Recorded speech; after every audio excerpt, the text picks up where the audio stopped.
నమస్తే, welcome to KR TV. నేను మీ క్రాంతి. ఇవాళ మనతో ఉన్నటువంటి స్పెషల్ గెస్ట్ సమతా సైనిక్ దళ్ నాయకులు దిగంబర కాంబ్లే గారు ఉన్నారు. ముందుగా వెల్కమ్ చేద్దాం. అన్న నమస్తే. నమస్తే. నమస్తే అన్న. జై భీమ్. అన్న నమస్తే. జై భీమ్. అన్న నమస్తే. నమస్తే. అన్న నమస్తే. నమస్తే. జై భీమ్ అన్న. జై భీమ్. జై భీమ్ అన్న. జై భీమ్. జై శ్రీరామ్ అన్న. జై శ్రీరామ్. జై శ్రీరామ్ అన్న. జై శ్రీరామ్. అన్న జై భీమ్ అన్న. జై భీమ్. రైట్, ఓకే అన్న. ఇంటర్వ్యూ స్టార్ట్ చేద్దామా? చేయండి. ఎందుకు నవ్వుతారు అన్న? అంటే నినాదాలతో ఏ నినాదమైనా చెప్పడంలో తప్పేముంది? తప్పేం లేదంటారు.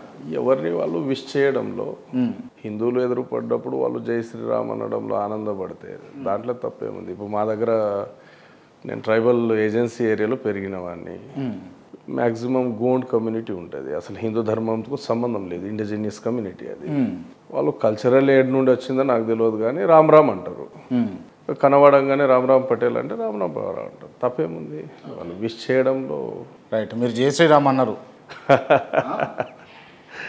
అంటే నేను ఏమంటున్నా, అది నినాదం ఒక సంప్రదాయం ఒకరినొకరు పరస్పరం ఎదురైనప్పుడు చెప్పేటటువంటి పదాల్లో వివాదాలు ఎందుకు అంటున్నాయి? రైట్, ఓకే, సరే. ఏదైనా మట్టుకు మీరు జై శ్రీరామ్ అన్నారు. ఆ అంశాన్ని కొద్దిసేపు పక్కన పెడితే మనం ఇంటర్వ్యూలోకి వెళ్ళిపోదామన్నా? సరే, ఓకేనా? ఓకే. చాలా అంశాలు క్లియర్గా అడిగేటటువంటి ఇంటర్వ్యూ అనేది.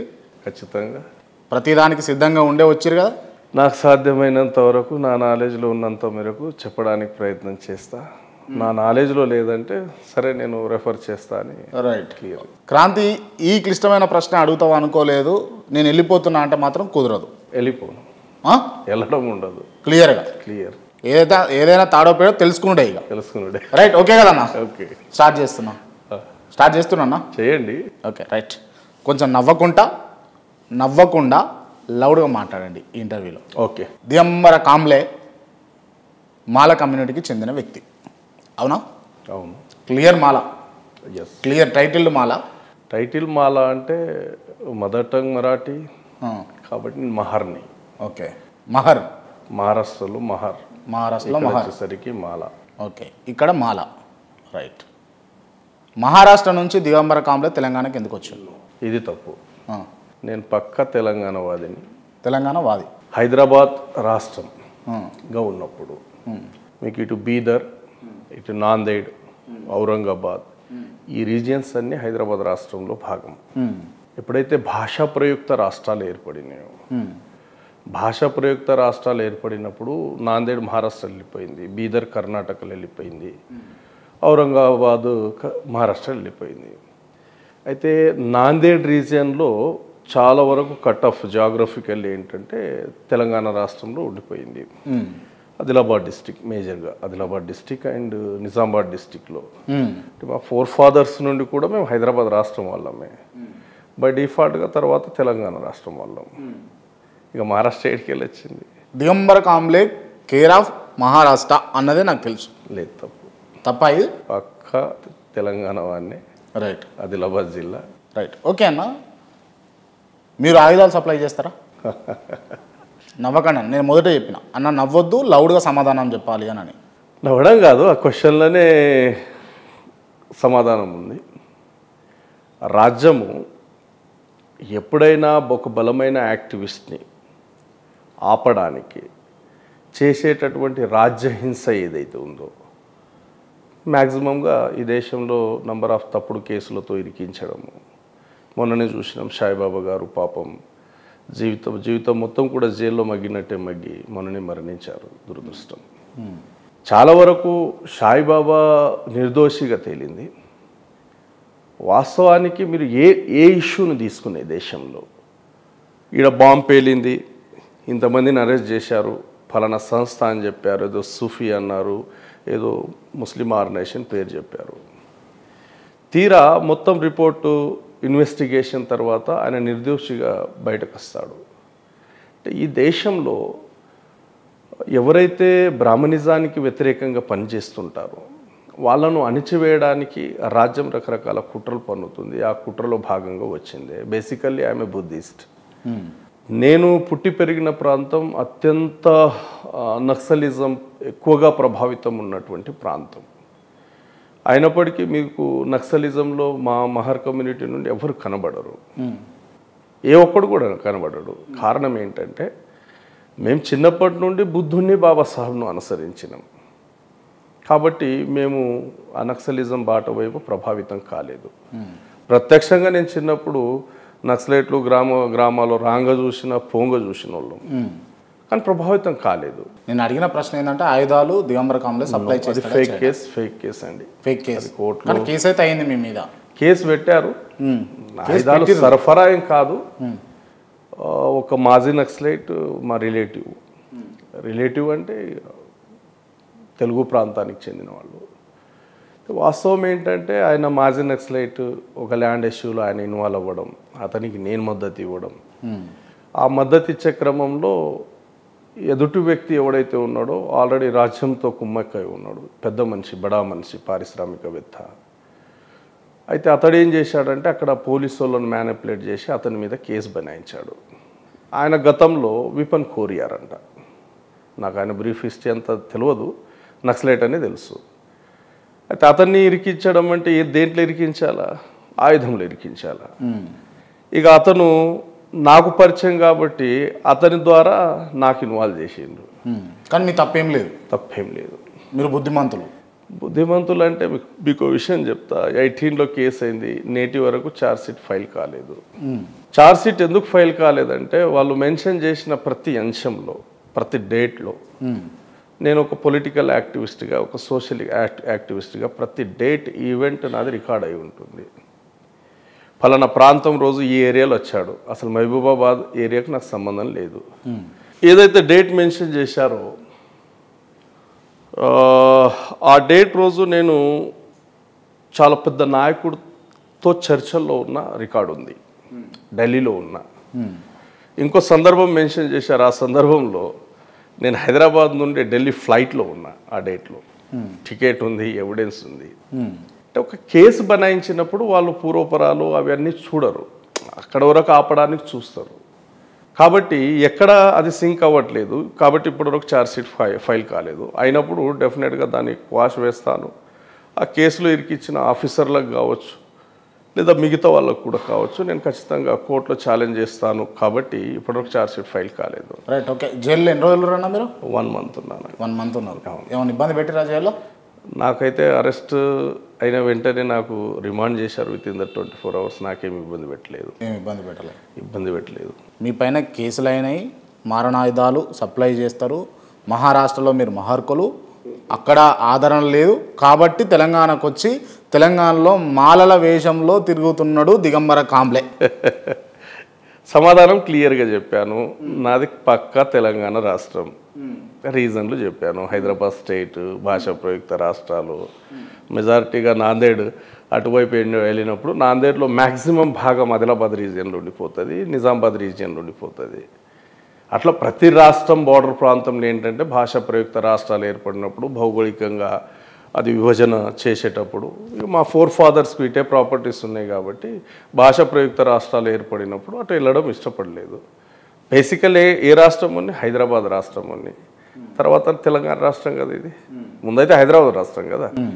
నా రాష్ట్రం హైదరాబాద్ అయినప్పుడు తర్వాత తెలంగాణ రాష్ట్రం ఎందుకు కాదు? తెలంగాణ రాష్ట్రం. మాలలను అంటే మీరు అంటున్నటువంటి మిమ్మల్ని అక్కడ మహర్లు అంటారు కాబట్టి అక్కడ ఆదరణ లేదు కాబట్టి అక్కడ లీడర్లు ఎక్కువయ్యారు కాబట్టి ఈడ లీడర్గా ఎస్టాబ్లిష్ అవ్వడం కోసమే మీరు మాలల అవతారం ఎత్తిరు అని అంటే చాలా తప్పుడు సమాచారం. ఎందుకంటే నాకు లీడర్షిప్ కొరకు నేను భవిష్యత్తులో కూడా పొలిటికల్ ఎక్కడ ఆలోచన లేదు, డైరెక్ట్ పాలిటిక్స్ ఆలోచన లేదు, లీడర్ అవ్వాలనే తపన ఏడలేదు. ఆల్వేస్ బాబాసాహెబ్ సైనికుడిగా నా సర్వీసెస్ ఉంటాయి. ఒక బుద్ధిస్ట్ యాక్టివిస్ట్గా బౌద్ధ ధర్మ ప్రసారం కొరకు నా పని ఉంటుంది తప్ప లీడర్గా ఎస్టాబ్లిష్ అవ్వడం నా లక్ష్యమే కాదు. అన్న, మీకు బతకడానికి సంపాదన ఎట్లా అన్న? నేను 9 సంవత్సరాలు కెమిస్ట్రీ లెక్చరర్గా పనిచేశా. నా లైఫ్ పార్ట్నర్ ఎంప్లాయీ. ఇద్దరం సంపాదించిన సమయంలో మ్యాక్సిమం చాలా వరకు నేను బిజినెసెస్లో ఇన్వెస్ట్ చేశాను. ఏం బిజినెస్లో? రెస్టారెంట్లు ఉన్నాయి, మారణాయుధాలా? రెస్టారెంట్లు ఉన్నాయి, ఎడ్యుకేషన్ ఇన్స్టిట్యూషన్స్లో షేర్స్ ఉన్నాయి. ఈ విధంగా ఇప్పటికీ నడుస్తున్నాయా? నడుస్తుంది. ఎంత నెలసరి ఆదాయం? 1 కోటి రూపాయలు ఉంటుందా? అంత ఉండదు. 50 లక్షలు ఉంటుందా? నేను బ్రతకడానికి ఉండదు. 50 లక్షలు ఉంటుందా? నేను బ్రతకడానికి సరిపోతుంది. సరే, 30 లక్షలు ఉంటుందా నెలసరి ఆదాయం? ఉండొచ్చు. 30 లక్షలు నెలసరి ఆదాయం, అదే మీ జీవనాధారం. నెలసరి 30 అంటున్నారా? అంత దాకా ఉండదు. ఎంత ఉంటుందన్న? ఒక 4-5 లక్షలు ఉండదు. 4-5 లక్షలు, నెలకు 4-5 లక్షలు. ఓకే. ఎన్ఐఎన్ మీడియా అనేది కూడా మీదే కదా? నాది కాదు, అది ఆర్గనైజేషన్ది, సమతా సైనిక్ దళది. సమతా సైనిక్ దళది, మీది కాదు? కాదు. ఓకే అన్న, రికార్డెడ్ ఇవన్నీ కూడా చేయండి, ఆ? చేయండి. ఓకే. ఈ ఇంటర్వ్యూలో మీరు అబద్ధాలు చెప్తారని నేనంట, మీరు ఏమంటారు? నేను చెప్పను. సాధ్యమైనంత వరకు ఒక బుద్ధిస్ట్గా మాకున్న ప్రాక్టీస్లో మేము అబద్ధాలు చెప్పకూడదు, చెప్పము. ఓకే. మూసావాద వీరమని సిక్కాపదం సమాధ్యామి, పంచశీలాల్లో ఒక శీలం అది. దాదాపు తప్పైతే తప్పైందని ఒప్పుకుంటా, కానీ చేయను. ఇప్పుడు ఛానల్ నాదే అని పోయింది. ఆర్గనైజేషన్లో నేను కీలకం కాబట్టి, నేను దాంట్లో ఎక్కువ కనబడతా కాబట్టి, నేను స్పీకర్ని కాబట్టి, నేను ఒరేటర్ని కాబట్టి నాదని పోయింది. యాక్చువల్లీ ఛానల్ పెట్టడానికి ఆర్గనైజేషన్ ఇనిషియేషన్ తీసుకున్నది, ఆర్గనైజేషన్ ఒక లక్ష్యంతో పెట్టుకున్నది. అంబేద్కరిజం, బుద్ధిజం కొరకు పెట్టినటువంటి ఛానల్ అది.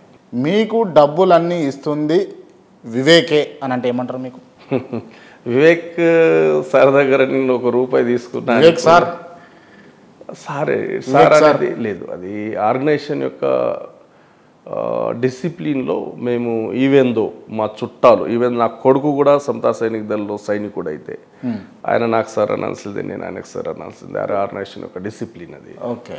అంటే సమతా సైనిక్ దళలో అట్లా అలవాటు అయి ఉంది. సమతా సైనిక్ దళలో వివేక్ ఉన్నారా? అయితే నాకు అట్లా అలవాటు అయి ఉంది కాబట్టి డెఫినెట్గా సర్గానే సంబోధించడానికి ప్రయత్నం చేస్తాం ఎక్కువగా. నువ్వా మాట్లాడేది, నువ్వా చేసేది, నువ్వా మాటలు చెప్పేదని మందకృష్ణ మాత్రం ఏకవచనంతో మాట్లాడతారు మీరు. ఖచ్చితంగా మీ ఇంటర్వ్యూలో కూడా ఏకవచనంతో చెప్తా. ఓకే. అంటే ఇక్కడ మీకు సమతా సైనిక్ దళ నేర్పలేదు మిమ్మల్ని ఇక్కడ? ఏం చెప్తాను నేను.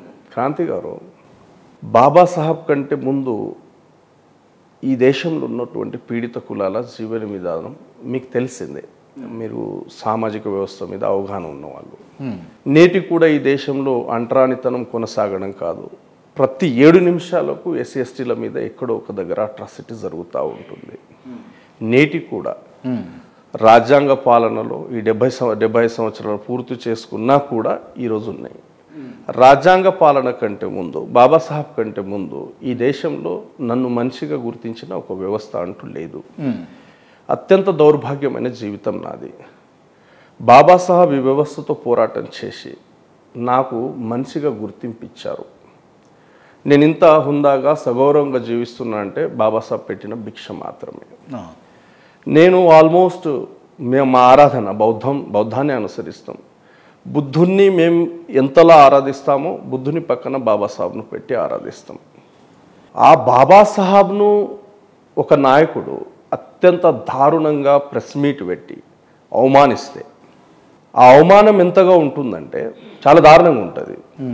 4వ తరగతి చదువులేనటువంటి ఆ నాయకుడు, కనీసం సమాజం మీద అవగాహన లేనటువంటి నాయకుడు, 32 డిగ్రీలు కలిగి ఉన్నటువంటి నాయకుడి మీద, నేను ఆరాధించేటటువంటి బాబాసాహెబ్ మీద క్రిటిక్స్ నిర్మాణం చేసినప్పుడు ఆ నాయకుడికి నేను గౌరవం ఇవ్వదలుచుకోలేదు. ఎవిడెన్స్ ఉందా మీ దగ్గర? నా దగ్గర ఎందుకు, మీరు చూసి ఉండవచ్చు. ఎవిడెన్స్ ఉందా మీ దగ్గర? ఎస్, ప్రెస్ మీట్లో ఆయన ఏమని మాట్లాడిండన్నా? బాబాసాహెబ్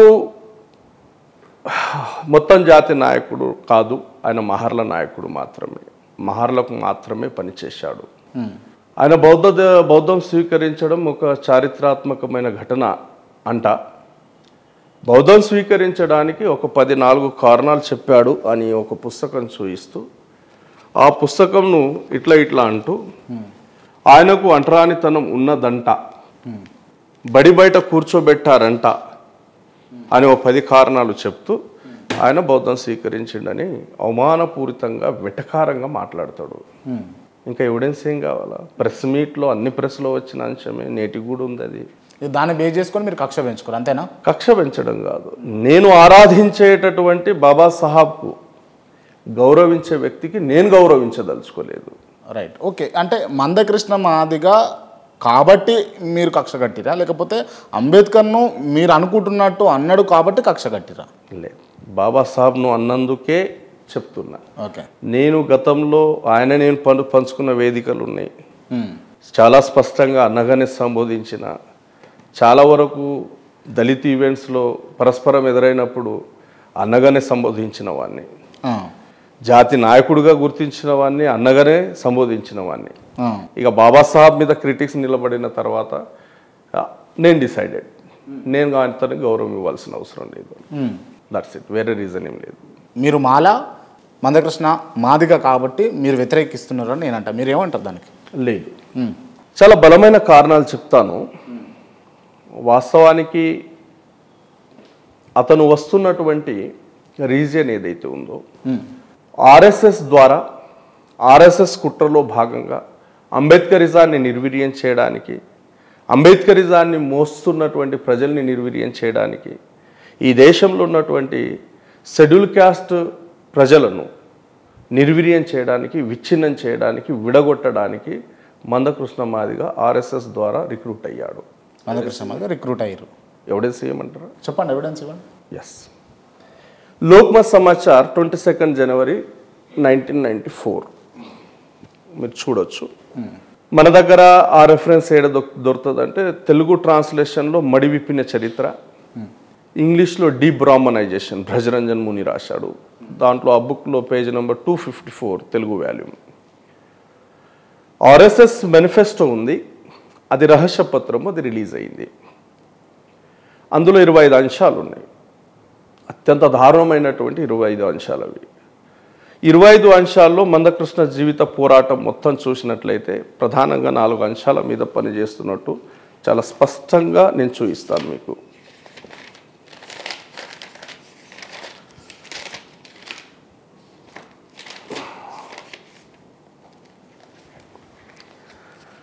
ఒక పాయింట్, ఎస్సీ ఎస్టీ బ్యాక్లాగ్ పోస్టులు భర్తీ కాకుండా జాగ్రత్త పడాలి. ఆ రహస్య పత్రంలో ఉన్న ఒక పాయింట్ అది. 1994లో కృష్ణ మాదిగ ప్రస్తావన స్టార్ట్ అయింది. నేటి వరకు ఈరోజు ఎస్సీ కులాలు మాకు బ్యాక్లాగ్ పోస్టులు ఉంటాయనే విషయం మర్చిపోయిండు. కృష్ణ మాదిగ వర్గీకరణ పోరాటం తర్వాత బ్యాక్లాగ్ పోస్టుల రిక్రూట్మెంట్ ఆగిపోయింది. మీరేం చేస్తారు? నేనా? మీరేం చేస్తారు? మందకృష్ణ ఆపండి, ఓకే, సరే, మీరేం చేస్తారు అంటున్నా.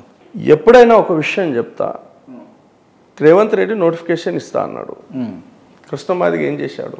ఏం చేశాడు? నేనేం చేసినా అనే పక్కన పెట్టండి, ఆయన ఏం చేశాడు? అంటే కులాలన్నిటికీ కూడా నాయకుడు, తెలంగాణ కులాలన్నిటికీ నాయకుడు మందకృష్ణ మాదిగనేనా? తప్పు కాదు కదా? తప్పు కాదు కదా? కాదు. ఓకే, ఎస్సీ కులాలన్నిటినీ బ్యాక్లాగ్ పోస్టులు ఆపేంత శక్తి మందకృష్ణ మాదిగకు ఉందా? అంటే ఆయన బ్లాక్మెయిల్ పాలిటిక్స్ కాబట్టి ఆపగలడు. రేవంత్ రెడ్డికి ఏం చేశాడు? ఆయన వర్గీకరణ తేల్చనంత వరకు రిక్రూట్మెంట్ వేయొద్దన్నాడు. తెలంగాణ పబ్లిక్ సర్వీస్ చైర్మన్ దగ్గర పోయి రిప్రజెంటేషన్ ఇచ్చాడు. మీరు అసలు ఎట్లా పోస్టులు భర్తీ చేస్తాడు, వర్గీకరణ తేలినాకనే చేయాలన్నాడు. గత 94 నుండి ఇప్పటివరకు అదే పని చేస్తున్నాడు. కాబట్టి రాష్ట్రాలు ఆల్రెడీ ఎస్సీ ఎస్టీల పట్ల వివక్షతను చూయిస్తుంటాయి. బై డిఫాల్ట్గా ఇతడు ఒక కారణం ఏంటి కాబట్టి బ్యాక్లాగ్ పోస్టులు భర్తీ కాలేదు. ఇప్పుడు బ్యాక్లాగ్ పోస్టులు భర్తీ కాలేదు అని అంటే ఎక్కువ మోతాదులో మాలలే ఎత్తుకపోతా ఉన్నారు అని అన్నది ఆయన వాదన. What is the evidence? What is the evidence? ఎక్కువ ఉన్నారు, సామాజిక పరంగా ఎక్కువ ఉన్నారు, లేకపోతే ఆర్థిక పరంగా ఎక్కువ ఉన్నారు, పొలిటికల్ గా ఎక్కువ. లాజికల్ కాదు ఈ అంశాలు కదా. నేను అడుగుతా అన్న దిగంబర కాంబ్లే గారు, మీరు చెప్పండి, మొన్న రిజర్వేషన్ కాన్స్టిట్యున్సీల నుంచి పోటీ చేసినటువంటి వాళ్ళు కాంగ్రెస్ పార్టీ కానీ బీఆర్ఎస్ కానీ ఎక్కువ శాతం ఉన్నటువంటి ఈ నిమ్న వర్గాలు ఎవరు ఎక్కువ ఉన్నారు? మాలలు ఉన్నారా, మాదిగలు ఉన్నారా, లేకపోతే మహర్లు ఉన్నారా, ఇంకోళ్ళు ఉన్నారా? మొత్తం లెక్క ఇవ్వమంటారా? చెప్పండి, మీరు చెప్పండి. రాష్ట్ర విభజన తర్వాత ఇవ్వాలన్నా ఉమ్మడి రాష్ట్రంలో ఇవ్వాలి? ఇప్పుడు చెప్పండి, యాజ్ ఆఫ్ నౌ చెప్పండి. ఇప్పుడున్న స్థితిగతులను బట్టి రాష్ట్రంలో సర్పంచ్లు లిస్టులు తీసినట్లయితే కాంగ్రెస్ లో బై డిఫాల్ట్ గా నాయకత్వంలో ఈసారి కొన్ని సీట్లు దక్కి ఉండొచ్చు, కానీ 10 సంవత్సరాల రాష్ట్ర విభజనలో అత్యధిక శాతం మాదిగలే తీసుకున్నారు. రైట్? మీరు ఏదైతే తప్పుడు ఆరోపణ చేస్తున్నారో మాదిగలు ఎక్కువ ఉన్నారని, అది పచ్చి అబద్ధం. కృష్ణ మాదిగ ప్రొపగండా అది. ఆ అబద్ధాన్ని 1000 సార్లు చెప్పి నిజం చెప్పే ప్రయత్నం చేస్తున్నాడు. మాలలు ఎక్కడ తక్కువ లేరు, మాదిగలకు సరి సమానంగా ఉన్నారు, అవసరమైతే ఎక్కువ కూడా ఉన్నారు. మేము దాని మీద క్రాస్ చెక్ చేస్తున్నాం ఆల్రెడీ. ఎంత ఉంటుందన్న జనాభా, మాలల జనాభా ఎంత ఉంటుంది?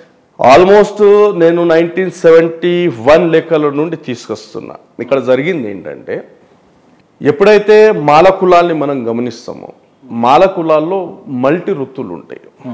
ఇప్పుడు బ్యాగర్ వృత్తి చేసేటోడు ఉన్నాడు, అతనికి ఊర్లో బ్యాగరోడు అంటాడు. అతని కులం ఏది? అతని కులం ఏది? మాల కిందకి వస్తుందా? ఎందుకు రాదు? పోయి బొమ్మకు మురళికి అడగండి, చెప్తాడు ఆయన. నేను మాలోని చెప్తాడా కాదా? ఆయన బ్యాగరోడే. ఈ విధంగా పంబాల కావచ్చు, నీరటోడు కావచ్చు, సుంకరోడు కావచ్చు, నేతకాని కావచ్చు, మాల శాలే కావచ్చు, మాల నేత కావచ్చు, మహార్ కావచ్చు, వీళ్ళందరూ కూడా మాల కులాల్లో భాగం. వివిధ వృత్తుల కారణం చేత ఆ వృత్తుల పేర్లతో పిలువబడ్డటువంటి వాళ్లకు మీరు సపరేట్గా గణించి మాలలు తక్కువ ఉన్నారనే లాజిక్ ప్లే చేసి ఆ విషపు ప్రచారాన్ని నేటి వరకు మోస్తూ వస్తున్నారు. మేము మాదిగలం ఎక్కువ ఉన్నామని.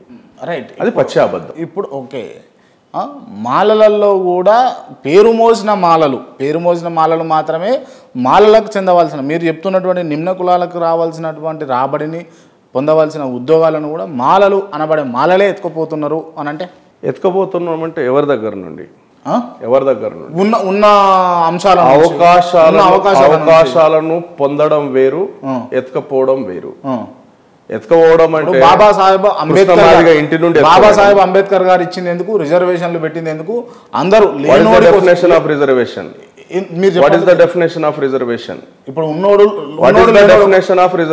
లేనోడు ఒక రకంగానే ఉండాలి. What is the definition of reservation? Reservation యొక్క నిర్వచనం ఏంటి? పేద వర్గాలు అభ్యున్నతికి రావాలి. పేద వర్గాలు ఏ కండిషన్ లో? మీరు చెప్పిన డెఫినేషన్ రిజర్వేషన్ పేదరిక నిర్మూలన పథకం కాదు. రిజర్వేషన్ కులపరంగా ఇచ్చింది కాదు. రిజర్వేషన్ అనేది ఎస్సీలకు వచ్చేసరికి హిందూ వ్యవస్థ మూలంగా ఏర్పడిన సామాజిక కలంకాన్ని తూడ్చిపెట్టి సమాజంలో సమానత్వాన్ని స్థాపించడానికి ఎస్సీలకు ఇవ్వబడ్డది. సమానత్వం కోసం బీసీలకు ఏదైతే రిజర్వేషన్ ఇచ్చారో సామాజిక వెనుకబాటుతనాన్ని నిర్మూలించి సమానత్వాన్ని సాధించడానికి మండల పోరాటం తర్వాత విద్యాపరమైన వెనుకబాటుతనం దాంట్లో యాడ్. ఇప్పుడు మీరు అట్లా అంటున్నారు కదా, సామాజికంగా మనము వృద్ధిలోకి రావాలి అంటే ఫస్ట్ అవకాశాలు దొరకాలి, ఆర్థికంగా లాభపడాలి, రాజకీయంగా లాభపడాలి, వృత్తిపరంగా లాభపడాలి, సర్కిల్ పరంగా లాభపడాలి. అప్పుడు కదా సామాజికంగా మనకు స్థాయి అనేది వచ్చేది. క్రాంతి గారు, మీరు చెప్తున్న నాయకుడికి సమాజం మీద, రిజర్వేషన్ మీద, కాన్స్టిట్యూషన్ మీద, చట్టం మీద అవగాహన లేకుండా ఇష్టం వచ్చిన భాషలో ఇష్టం వచ్చిన పదాలు వాడి నేనే ఫైనల్ అని చెప్పడము అది మోసం, మూర్ఖత్వం అవుతుంది. దేనికైనా ఒక చట్టబద్ధత ఉండాలా, రాజ్యాంగ పరిధిలో రావాలా. ఇప్పుడు మీరు అంటున్నారు ఆర్థికంగా అందరూ లబ్ధి పొందాలి, డెఫినెట్ పొందాలా. ఆర్థికంగా అందరూ బలపడాలా. దాని కాన్స్టిట్యూషన్లో ఏమున్నాయనేది చూసుకోవచ్చు కదా. రిజర్వేషన్ పాలసీస్ ఉన్నాయి. రిజర్వేషన్ పాలసీస్లో గ్రూప్ పాలసీ ఉంది, ఇండివిజువల్ పాలసీ ఉంది, ఎకనామిక్ పాలసీ ఉంది, ల్యాండ్ పాలసీ ఉంది, స్కాలర్షిప్ పాలసీ ఉంది. వ్యక్తిగతంగా ఒకరిని ఆర్థికంగా బలపరచడానికి చాలా రకాల పథకాలు ఉన్నాయి, అంశాలు ఉన్నాయి. రిజర్వేషన్ పాలసీస్లో రకరకాల పాలసీస్ పెట్టబడ్డాయి. గ్రూప్ పాలసీ ఏదైతే ఉందో అది ఈ దేశంలో ఉన్నటువంటి 1262 కులాలు అన్టచబుల్ కులాల యొక్క రిప్రజెంటేషన్, అది అవకాశం. అది 1262 కులాలకు దాని మీద ఉమ్మడి హక్కు ఉంది. మిగిలిన వాటిలో అది స్కాలర్షిప్ పాలసీ ఉంది. ఇక క్రాంతి పీజీ చేస్తున్నాడు, స్కాలర్షిప్ అప్లై చేశాడు.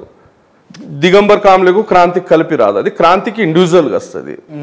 భూమి లేని వారికి భూమి పంచడం జరిగింది, అది గ్రూప్గా పంచరు, వ్యక్తిగతంగానే పంచుతారు. అనేక రకాల ఇట్లా ఆర్థికంగా ఎస్టాబ్లిష్ అవ్వడానికి రకరకాల అంశాలు 1930లో స్టార్ట్ కమిటీకి బాబాసాహెబ్ అంబేద్కర్ గారు రిప్రజెంటేషన్ ఇచ్చే టైంలో చాలా స్పష్టంగా రిప్రజెంటేషన్ ఇచ్చారు. స్టార్ట్ కమిటీలో బాబాసాహెబ్ అంబేద్కర్ గారికి మీలాగని అడిగారు, అయ్యా మరి ఈ మొత్తం కులాల జాబితాను డిప్రెస్డ్ క్లాసెస్ ఆ రోజు క్యాస్ట్గా రాలేదు, 1935 చట్టం తర్వాత క్యాస్ట్గా రూపం ధరించింది, కానీ వాస్తవానికి అది డిప్రెస్డ్ క్లాసెస్. నువ్వు డిప్రెస్డ్ క్లాసెస్ లిస్ట్ అవుట్ చేశావు కదా, ఈ అన్ని కులాలు సమానమని బాబాసాహెబ్కి అడిగారు. బాబాసాహెబ్ ఏమన్నారంటే, వాస్తవానికి వీళ్ళ మధ్య చిన్న చిన్న భేదాభిప్రాయాలు ఉన్నాయి, వీళ్ళ మధ్య చిన్న చిన్న వివక్షత ఉంది. సవర్ణ కులాలు వీళ్ళ మీద చూయించే పెద్ద వివక్షత ఏం లేదు. వీళ్ళు ఉండేటటువంటి గుడిసెలు ఒకటే, వీళ్ళు తాగేటటువంటి నీరు ఒకటే. కల్చరల్లీ వీళ్ళ మధ్య భేదాభిప్రాయాలు ఉండడం చేత ఒకరినొకరిలో వైవాహిక సంబంధాలు వీళ్ళలో కొనసాగవు. ఒక కల్చరల్ డిస్క్రిమినేషన్ ఉంది, సంస్కృతి పరమైన వివక్షత ఉంది, కానీ సవర్ణులు వీళ్ళ మీద చూపించే అంత పెద్ద వివక్షత లేదు. రిజర్వేషన్ యొక్క రిజర్వేషన్ యొక్క క్రైటీరియా ఆ రోజు 1919లో సౌత్ బరో కమిషన్ అయినా, 1927లో సైమన్ కమిషన్ అయినా, 1929 to 1930లో జరిగిన రౌండ్ టేబుల్ కాన్ఫరెన్స్ అయినా, 1932లో వచ్చినటువంటి పూనా ప్యాక్ట్ అయినా, బాబాసాహెబ్ ప్రతి దగ్గర రిజర్వేషన్ యొక్క మూలం ఏంటి అంటే అన్టచబిలిటీ అని చెప్పారు. రిజర్వేషన్ యొక్క మూలమే అన్టచబిలిటీ అయిన తర్వాత మావాడు తక్కువ తిన్నాడు కాబట్టి ఆయన కడుపు నింపండి అని చెప్పడం సిగ్గుగా లేదా వీళ్ళకు? తిండి పంచాయతీ ఇది? తిండి పంచాయతీ కాదు కదా. రాజ్యాంగం ఉంది, రాజ్యాంగంలో పాలసీస్ ఉన్నాయి. ఒకటే కాదు, నేనేమంటున్నా, గ్రూప్ పాలసీకి సంబంధించిన ప్రాపర్టీ కాకుండా మిగిలిన అనేక అంశాలు ఉన్నాయి. అనేక అంశాల ద్వారా వాళ్ళను ఆర్థికంగా లబ్ధి చేయడానికి అవకాశాలు ఉన్నట్టు 2004లో ఈవి చెన్నై జడ్జిమెంట్లో 5 జడ్జిల ధర్మాసనం చాలా క్లియర్గా చెప్పారు. మీరు ఏదైతే ఒకడు వెనుకబడ్డాడని వర్గీకరణ తెచ్చే కాన్సెప్ట్ చేస్తున్నారో ఇది శాశ్వత పరిష్కారం కాదు. వర్గీకరణ ద్వారా అన్ని కులాలకు న్యాయం జరగదు. వాళ్ళు స్పష్టంగా చెప్పారు. మీకు ఒక విషయం చెప్తా. ఏ గ్రూప్లో 10 కులాలు ఉన్నాయి, బి గ్రూప్లో ఒక 20 కులాలు ఉన్నాయి, సి గ్రూప్లో 31 కులాలు ఉన్నాయి, డి గ్రూప్లో 4 కులాలు ఉన్నాయి. రైట్. ఇప్పుడు పోస్టులు ఒక 10 పడ్డాయి. పోస్టులు 10 పడితే ఏ గ్రూప్కు 2 వచ్చినాయి, 2.5 వచ్చినాయి, బి గ్రూప్కు 2.5 వచ్చినాయి, సి గ్రూప్కు 2.5 వచ్చినాయి, డి గ్రూప్కు 2.5 వచ్చినాయి. ఓవరాల్గా 8 పడ్డాయి. 8 పడ్డాయి, 2 వచ్చినాయి అనుకోండి. ఇప్పుడు ఏ గ్రూప్లో మీరు పోస్టులు వస్తే 10 కులాలు ఉన్నాయి, 10 కులాలు 2 సీట్లను ఎలా పంచుకోవాలా? పంచుకోలేవు కదా. బి గ్రూప్లోనే ఏదో 2 కులాలకు వస్తాయి, సి గ్రూప్లో ఉన్న 30 కులాలు ఏదైనా 2 కులాలకు వస్తుంది.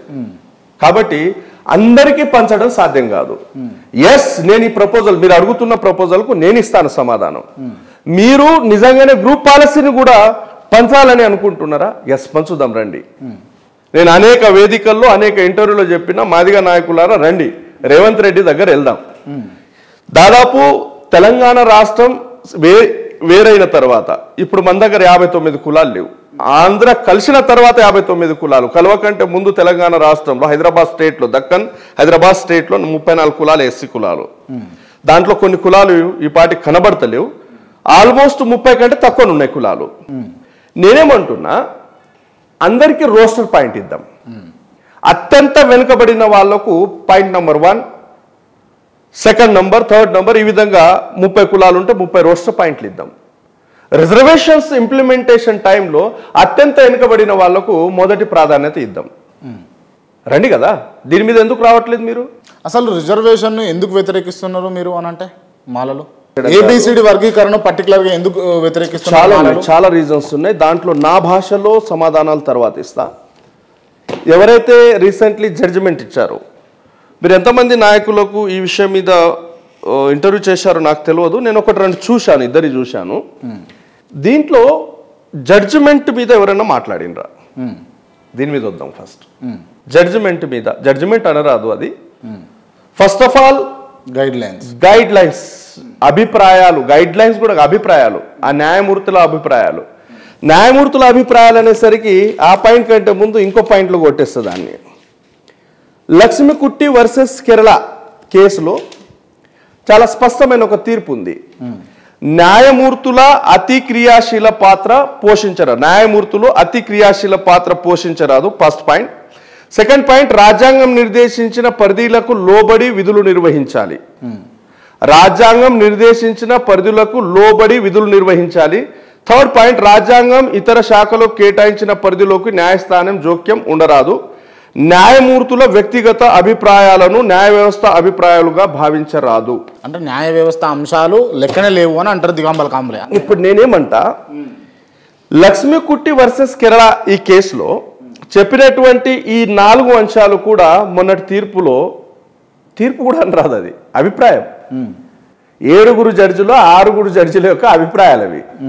అభిప్రాయాలను న్యాయ వ్యవస్థ అభిప్రాయాలుగా భావించరాదనే కేసులో చెప్తే వాళ్ళు ఇచ్చిన ఎంత క్వాష్ అవుతాయి. రెండవది, రాజ్యాంగం ఇతర శాఖలకు కేటాయించిన పరిధిలోకి న్యాయస్థానం జోక్యం చేసుకోరాదు. ఆర్టికల్ 338 క్లాస్ 9లో చాలా స్పష్టంగా ఎస్సీ ఎస్టీ కులాల విషయంలో సవరణ చేసేదున్నా, చర్చ చేసేదున్నా, ఏది చేసేదున్నా జాతీయ ఎస్సీ కమిషన్ ను సంప్రదించిన తర్వాత మాత్రమే రాష్ట్ర ప్రభుత్వమైనా కేంద్ర ప్రభుత్వమైనా జోక్యం చేసుకోవాలి. రైట్. ఇదే 2004లో తీర్పు వచ్చినప్పుడు 2004లో దీన్ని ఈ వర్గీకరణను ఇబ్బంది పెట్టినప్పుడు సుప్రీంకోర్టుకు సంబంధించి మీరు సుప్రీంకోర్టులోకి వెళ్ళండి అని చెప్పేసి మీ నాయకులు కాదా మాట్లాడింది? ఏది 2004లో సుప్రీంకోర్టు కావాలి, సుప్రీంకోర్టు 2004లో ఈవి చెన్నయ్య జడ్జిమెంట్లో అది పూర్తి స్థాయిలో రాజ్యాంగ పరిధిలో ఉంది. సరే, వర్గీకరణ అనే విషయం పక్కన పెడితే మీకు నాయకులు చెప్పారో లేదో నేను ఈరోజు మీ వేదిక ద్వారా చెప్తాను. యాక్చువల్లీ రీసెంట్లీ రిజర్వేషన్స్ పాలసీస్ మీద, సబ్ కేటగరైజేషన్ ఇష్యూ మీద కృష్ణ మాదిగ ఏదైతే ఎగురుతున్నాడో అసలు ఈయనకు ప్రమేయమే లేదు. ఆ ఎగురుడు ఏందన్నా, ఒక 30 ఏళ్ళ ఒక ఉద్యమాన్ని ముందుకు తీసుకొచ్చిన నాయకుడిని ఎగురుతున్నాడు కూడా అంట. ఎందుకంటే చెప్తా, ఈ కేసులో ఆయన పార్టీ కాదు, ఈ కేసుకు ఆయనకు సంబంధం లేదు. కృష్ణ మాదిగకు నిజాయితీ ఉంటే 2004లో ఈవి చెన్నయ్య జడ్జిమెంట్ మీద ఆయన ఎందుకు కోర్టు మెట్లు ఎక్కలేదు? ఎందుకు ఎక్కలేదు? ఇప్పుడు ఏదైతే కేసు ఉందో దేవేందర్ సింగ్ వర్సెస్ పంజాబ్ స్టేట్ కు సంబంధించిన కేసు అది. ఇతనే సాధించినట్టు అన్ని రకాల హంగామాలు ఆర్భాటాలు చేసి మీరు గమనించే ఉన్నారు. అవన్నీ వినండి. ఈ కేసులో అతనికి సంబంధం ఏమైనా ఉందా? నాకు మెయిన్ పాయింట్ చెప్పండి. కేసుకు సంబంధం ఉందా? కేసుకు సంబంధం లేదు. కేసు అనేది Devender Singh versus state of Punjab కు మధ్య జరిగింది. ఇది మన రాష్ట్రానికి సంబంధించింది కాదు. ఈవి చెన్నయ్య మీద ఇచ్చినటువంటి జడ్జిమెంట్ కూడా కాదు. కాకపోతే ఇక్కడ ఉన్న లాజిక్ పాయింట్ ఏంటంటే పంజాబ్ రాష్ట్రంలో వాళ్ళు ఇంప్లిమెంట్ చేస్తున్నటువంటి రిజర్వేషన్ పాలసీకి 2004లో వచ్చినటువంటి ఈవి చెన్నయ్య జడ్జిమెంట్ ఆటంకమైంది, అక్కడ కొట్టేయబడ్డది. కాబట్టి దేవేందర్ సింగ్ కోర్టు మెట్లెక్కాడు. కోర్టు మెట్లెక్కినప్పుడు ఈ Devender Singh versus state of Punjab మధ్య జరిగినటువంటి చర్చ, వాదోపవాదాలు. సరే, తీర్పుకు వద్దాం. ఈ తీర్పులో మీకు ఒక గమ్మత్తైన విషయం చెప్తానండి. మీరు మాలల పక్షమా అంటున్నారు. చంద్రశేఖర్ ఆజాద్ మాలోడా? చంద్రశేఖర్ ఆజాద్ మాలోడా? చమార్ మీరు చెప్తున్న మాదిగనే కదా. మాయావతి మాలన? చమార్ మీరు చెప్తున్న మాదిగనేగా. ఉత్తర భారతంలో అన్ని రాష్ట్రాలు దీన్ని వ్యతిరేకిస్తున్నాయి. ఇప్పుడు ఎవరి రాజకీయ సౌలభ్యం కోసం వాళ్ళు వ్యతిరేకించుకుంటారు. అక్కడ వాళ్ళు ఎక్కువ ఉన్నారు కాబట్టి ఇట్లా విభజన కావాలి అంటే అవకాశాలు పోతాయి కాబట్టి వద్దు అని అనుకుంటున్నారు. అక్కడ చమార్లకు సుప్రీంకోర్టు యొక్క రహస్య ఎజెండా అర్థమైంది. మా మాదిగ నాయకులకు అర్థం కాలేదు. అది మా దౌర్భాగ్యం. చమార్లకు అర్థమైంది. ఇప్పుడు ఏం జరుగుతుంది? ఒక్క నిమిషం అన్న, ఇవన్నీ అంశాలు కాదన్న, ఇవన్నీ పరిభాషలాగా ఉంటాయి, జనాలకు కూడా అర్థం కాదు.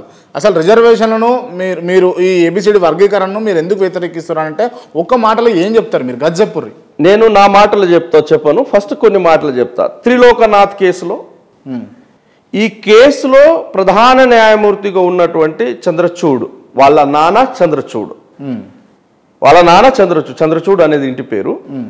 వాళ్ళ నాన్న చంద్రచూడ్ ఏమంటాడంటే వర్గీకరణ అమలైతే అది సమానత్వ విలువల్ని మంటగలిపి మొత్తం ముంచివేయడం జరుగుతుందని చెప్తాడు. త్రిలోకనాథ్ కేసు. సరే, ఎందుకు విషయం చెప్తా. బాబాసాహెబ్ అంబేద్కర్ గారు బై డిఫాల్ట్ గా ఈ దేశంలో ఉన్నటువంటి మొత్తం కులాలతో విభాజితమైన సమాజాన్ని ఒక ఫ్రేమ్లో తీసుకొచ్చే ప్రయత్నం చేస్తుంటాడు. ఒక ఫ్రేమ్లో తీసుకొచ్చే ప్రయత్నం ఎందుకు చేస్తారంటే ఈ గ్రూప్ ఆఫ్ పీపుల్ వాళ్ళ హక్కుల గురించి, వాళ్ళ మీద జరిగేటటువంటి న్యాయాన్యాయాల గురించి ఈ గ్రూప్ ఆఫ్ పీపుల్ పోరాటం చేస్తారు. పోరాటం చేశారు కృష్ణ మాదిగ కంటే ముందు. తర్వాత రెండు కులాల మధ్య వైరుధ్యం పెరిగింది. మీకు ఒక విషయం చెప్తా. 1994లో బిఎస్పి సభ ఇదే పరేడ్ గ్రౌండ్లో జరిగింది. మాలన నాయకత్వంలో లీడర్షిప్ బలపడ్డది. 1985లో కారంచేడు సంఘటన జరిగింది. కారంచేడు సంఘటన ఈ దేశాన్నే ప్రభావితం చేసింది. ఈ దేశం మెడలు వంచింది, అట్రాసిటీ యాక్ట్ను తీసుకొచ్చింది. బిఎస్పి మూమెంట్ ఎంత ప్రభావితం చేసిందంటే ఎన్టీ రామారావు ఆ రోజు దేశాన్ని హడలెత్తిస్తున్నటువంటి రాజకీయ నాయకురాలు ఇందిరాగాంధీ. ఇందిరాగాంధీ రాజకీయాన్ని ఛాలెంజ్ చేసిన వాడు ఎన్టీ రామారావు. ఆ ఎన్టీ రామారావుకు భయానికి లోను చేసింది బిఎస్పి మూమెంట్. ఆ ఎన్టీ రామారావు సైతం దిగి వచ్చి బీఎస్పీ నాయకులతో చర్చలు జరిపి ఎవరి ద్వారా చంద్రబాబు నాయుడు అండ్ సంథింగ్ ఎవరు రాజు ఉంటారు ఇద్దరు రిప్రజెంటేషన్కి పంపిస్తాడు. అప్పుడు బీఎస్పీ నాయకులు ఏమంటారంటే మాకు 60 సీట్లు కావాలి. ఎన్టీ రామారావు ఏమంటాడంటే 30 సీట్లు ఇస్తాం. వీళ్ళ మధ్య 40 సీట్ల ఒప్పందం జరిగింది. 40 సీట్ల ఒప్పందం జరిగింది. ఆ తర్వాత మధ్యలో ఏమైందో పెద్ద మనుషులు వీళ్ళు చెప్పలేదు, కాంశీరామ్ గారు తర్వాత వివరించలేదు. అక్కడ ఒక డిస్టర్బెన్స్ వాతావరణం నిర్మాణమైంది. భయపడ్డటువంటి ఎన్టీ రామారావు ఈ మాలమాదిగల నాయకత్వానికి సరెండర్ అయ్యాడు, బీఎస్పీ ఉద్యమానికి సరెండర్ అయ్యాడు, చర్చలకు వచ్చాడు. ఆ స్థాయిలో ఉమ్మడి పోరాటం జరిగింది. దాని తర్వాత 1994లో వర్గీకరణ బీజాలు పడ్డాయి.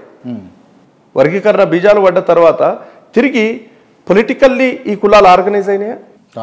94లోనే ఇందిరాగాంధీ రాజకీయాన్ని ఛాలెంజ్ చేసినటువంటి ఎన్టీ రామారావు ఆ ఎన్టీ రామారావుకు భయపెట్టేటటువంటి రాజకీయం చేసింది ఈ దేశంలో ఉన్నట్టు ఈ రాష్ట్రంలో ఉన్నట్టు మాలమాదిగలు. ఇక్కడనే మీకు అర్థమవుతుంది మేము ఎందుకు వ్యతిరేకిస్తున్నాము. దాని తర్వాత రిజర్వేషన్లో నేనేమంటున్నా వ్యతిరేకించడం కాదు, నేను స్పష్టంగా మీరు తీసుకొస్తున్న తీరే కరెక్ట్ అనుకుంటే నేను ఒకటి అడుగుతా అన్న. ఇప్పుడు వర్గీకరణ వల్ల ఏం జరుగుతుంది అంటే ఎవరి వాటా అలాకు ఉంటుంది, ఎవరికి కావాల్సిన అవకాశాలు వారికి దక్కుతాయి. దానివల్ల ఐకమత్యాన్ని ఎందుకు కోల్పోతామని ఫీల్ అవుతారు మీరు? 100% దేశవ్యాప్తంగా బాబాసాహెబ్ అంబేద్కర్ గారు 17th and 18th September 1949 constituent అసెంబ్లీలో 300A, ఈరోజు 341 ఏదైతే చూస్తున్నామో అది 300Aలో కాన్స్టిట్యూయెంట్ అసెంబ్లీ డిబేట్స్లో కనబడుతుంది. 17th, 18th సెప్టెంబర్ ఈ డేట్ గుర్తుపెట్టుకోండి. ఓకే. ఆ రోజు కాన్స్టిట్యూయెంట్ అసెంబ్లీలో గోవింద్ బల్లాభ పంత్ మిగతా నాయకులు ఏమడుగుతారంటే 341 మనం రాష్ట్రాలకు అధికారం ఇద్దాం. కారణం ఆయా రాష్ట్రాల్లో భిన్నమైన కులాలు ఉన్నాయి కాబట్టి రాష్ట్రాలకు అధికారం ఇచ్చినట్లయితే ఆయా రాష్ట్రాలు వాళ్ళు చూసుకుంటే దీన్ని అని అంటే బాబాసాహెబ్ అంబేద్కర్ దీన్ని వ్యతిరేకిస్తారు. ఏమంటారంటే రాష్ట్రాలకు అధికారం ఇచ్చినట్లయితే రానున్న కాలంలో రాజకీయ పార్టీలు వాళ్ళ అవసరానికి తగ్గట్టు ఆర్టికల్ 341 టింకరింగ్ చేసే అవకాశాలు ఎక్కువగా ఉన్నాయంటారు. టింకరింగ్ అంటే గెలకడం అని అర్థం. స్పష్టమైన భాషలో గెలకడం అంటే టింకరింగ్ చేసే అవకాశం ఉంది కాబట్టి 341 ఎట్టి పరిస్థితుల్లో రాష్ట్రాలకు అధికారం ఇవ్వరాదు అని బలంగా ఒక ఎక్స్ప్లెనేషన్ ఇచ్చిన తర్వాత ఇది కేంద్రానికే కాదు ఆయా రాష్ట్రాల అభిమతం మేరకు మాత్రమే దీనికి నిర్ణయం తీసుకునే అధికారం ఇవ్వాలని బాబాసాహెబ్ బలంగా ఒక చట్టం చేసిండ్రు. మీకు ఒక విషయం చెప్తా, కృష్ణమాదిగకు నిజంగా మోడీ మోసం చేశాడు, వీళ్ళకి అర్థం కాలేదు, మోడీ ఎలా చేస్తాడని నమ్మారు వీళ్ళు. మీకు ఒక డాక్యుమెంట్ నరేంద్ర మోడీదే ఇస్తా, వేరేది కాదు. నేను చాలా బలమైన ఎవిడెన్స్తో వచ్చాను మీ దగ్గర ఈరోజు. మధ్యలో డ్రాగ్ అయిన ఇది చేసుకోండి. 26 జూలై 2023 పార్లమెంట్లో జరిగిన చర్చ వర్గీకరణ మీద. Modi cabinet minister of state for social justice and empowerment ఆయన పేరు నారాయణ స్వామి 2023లో చెప్తున్నాడు. ఆయన ఎక్కడ 26 జూలై రోజున వర్గీకరణ చేయడం పార్లమెంట్లో సాధ్యం కాదు. కారణం దేశంలోని 7 రాష్ట్రాలు మాత్రమే దీన్ని ఒప్పుకున్నాయి, మిగిలిన రాష్ట్రాలు దీన్ని వ్యతిరేకిస్తున్నాయి. కాబట్టి మేము పార్లమెంట్లో చేయము అని చెప్పాడు. 24 వచ్చింది. 2024 వస్తే మోడీ ఇక్కడ సభలో వస్తాడు, నేను మీకు మద్దతుగా ఉన్నా అన్నాడు. ఏ విధంగా మద్దతు ఉంటాడో చూద్దామనే లోపు పార్లమెంట్లో చట్టం చేస్తే నేను నిజం చెప్తా, ఈ దేశంలో అనేక సవరణలు జరిగినాయి, ఎవడు ఆ సవరణలకు వ్యతిరేకించలేదు. 341 సవరిస్తే మాకు ఈ లొల్లే ఉండేది కాదు. సవరించలేదు, కోర్టు ద్వారా వచ్చిర్రు. సరే ఏదైనా కులాలకు న్యాయం చేస్తుందా అంటే క్రాంతి గారు చాలా స్పష్టంగా చెప్పండి. ఈ దేశంలో ఉన్న ఏ ఒక్క కులానికి న్యాయం చేసేది కాదు ఆ సుప్రీంకోర్టు జడ్జిల అభిప్రాయాలు. క్రిమి లేయర్ అనేది మాండేట్ కాదు ఆ ఇష్యూలో. క్రిమి లేయర్ చేయాలని ఒక ప్రస్తావన తీసుకొచ్చిండ్రు. క్రిమి లేయర్ ఎక్కడ చేస్తారు? రిజర్వేషన్ అనేది ఎకనామిక్ క్రైటీరియా మీద ఆధారపడి ఉన్నట్లయితే చేయవచ్చు. ఎకనామిక్ క్రైటీరియా మీద రిజర్వేషన్ లేనప్పటికీ ఆ రాజ్యాంగ భావనకు వ్యతిరేకంగా క్రిమిలేయర్ చేయాలన్నారు, టైం బాండ్ విధించాలన్నారు, ఒక జనరేషన్ ఇవ్వాలన్నారు, రిజర్వేషన్ యొక్క బేసిస్ను ఎకనామిక్ క్రైటీరియాగా మార్చాలన్నారు.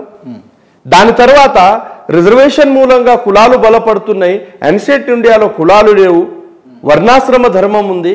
భగవద్గీతలో శ్రీకృష్ణుడు ఈ శ్లోకంలో వర్ణాశ్రమ ధర్మం నేనే స్థాపించిన అని చెప్పిండు. దీని ప్రకారం మనం చేయగలగాలి అని ఈ విధంగా ఆ రిజర్వేషన్ల మీద ఒక దాడి జరుగుతుంది. రైట్. బాబాసాహెబ్ అంబేద్కరే కదా 10 సంవత్సరాలే ఈ రిజర్వేషన్లు కూడా దాని తర్వాత ఒకవేళ సమానత్వం వస్తే తొలగించవచ్చు అని చెప్పేసి రాయలేదంటారా? పొలిటికల్ రిజర్వేషన్ ఏదైతే ఉందో దానికి కాల పరిమితి ఉంది. మీకు సర్వీసెస్లో వచ్చేటటువంటి రిజర్వేషన్ ఫస్ట్ టైం ఏడొచ్చిందంటే 1942లో బాబాసాహెబ్ అంబేద్కర్ గారు లేబర్ మినిస్టర్గా ఉన్నప్పుడు అప్పటి వైస్రాయ్ లింగ్లిట్ గో పూనా ఒడంబడికలో ఒక పారాగ్రాఫ్ ఉంటుంది. అదేంటంటే కేవలం పొలిటికల్ రిజర్వేషన్నే కాదు, పబ్లిక్ సర్వీసెస్లో కూడా మాకు ఇంపార్టెన్స్ ఇవ్వాలి, అవకాశాలు కల్పించాలని కాలం ఉంటుంది. ఆ కాలాన్ని బేస్ చేసుకొని బాబాసాహెబ్ అంబేద్కర్ గారు వైస్రాయ్ లింగ్లిట్ గోకు రిప్రజెంటేషన్ ఇస్తారు. మాకు ఖచ్చితంగా పబ్లిక్ సర్వీసెస్లో అవకాశాలు కావాలి అని. ఆ రిప్రజెంటేషన్ ఇచ్చినప్పుడు 1943లో పబ్లిక్ సర్వీసెస్లో 12%ను రిజర్వేషన్ను కల్పిస్తూ చట్టం చేయబడుతుంది. ఫస్ట్ టైం రాజ్యాంగం కంటే ముందు వైస్రాయ్ లింగ్లిట్ గో ప్రమేయం మేరకు బాబాసాహెబ్ అంబేద్కర్ గారు ఇచ్చిన రిప్రజెంటేషన్ మేరకు 1943లో ఫస్ట్ టైం పబ్లిక్ సర్వీస్లో రిజర్వేషన్ వచ్చింది. ఆ తర్వాత ఈ పబ్లిక్ సర్వీస్లో వచ్చే రిజర్వేషన్ ఏంటంటే ఆర్టికల్ 14, 15, 16ను బేస్ చేసుకొని వస్తాయి. ఆర్టికల్ 14, 15, 16ను బేస్ చేసుకొని వస్తాయి.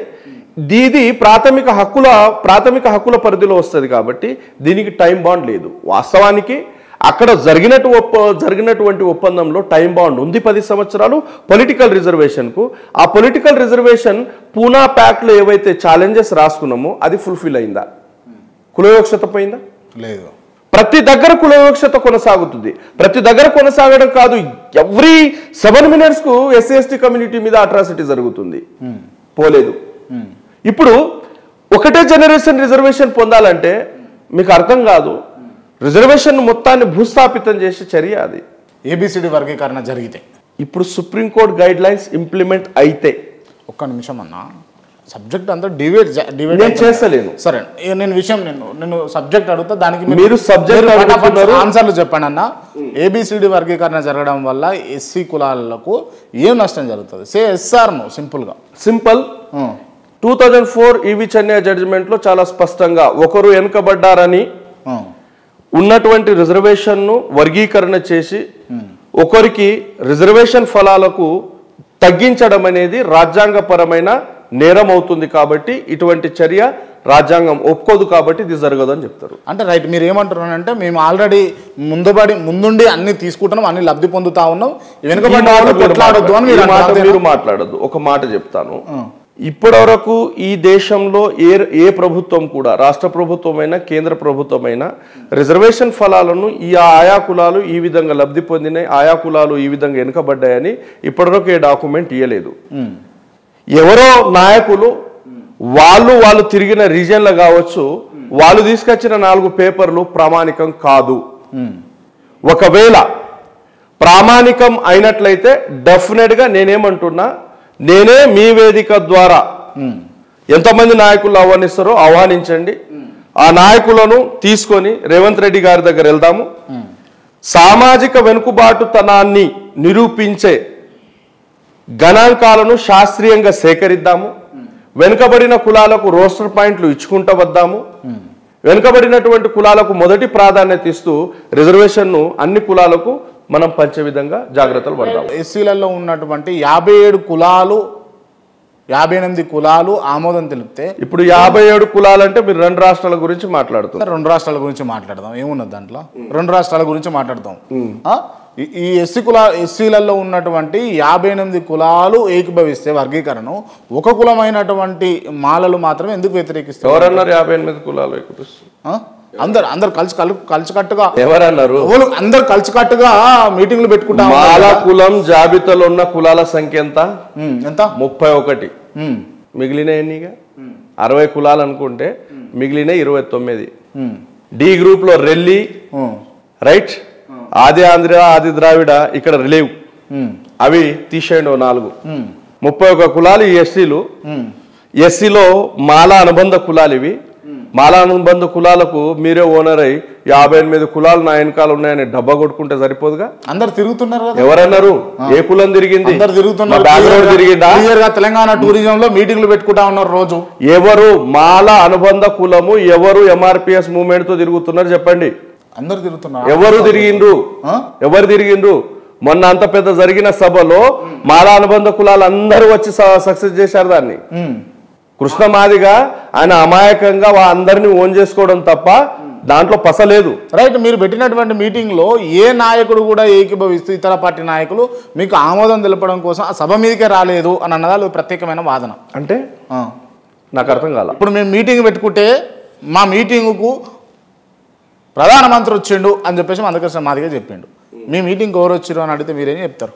మాలలు స్వాభిమానంతో బ్రతుకుతారు. ఒకళ్ళను మీటింగ్ పిలిచి మేము వాళ్ళ కాళ్ళ మీద భుజాల మీద పడే స్వభావం మాకు లేదు.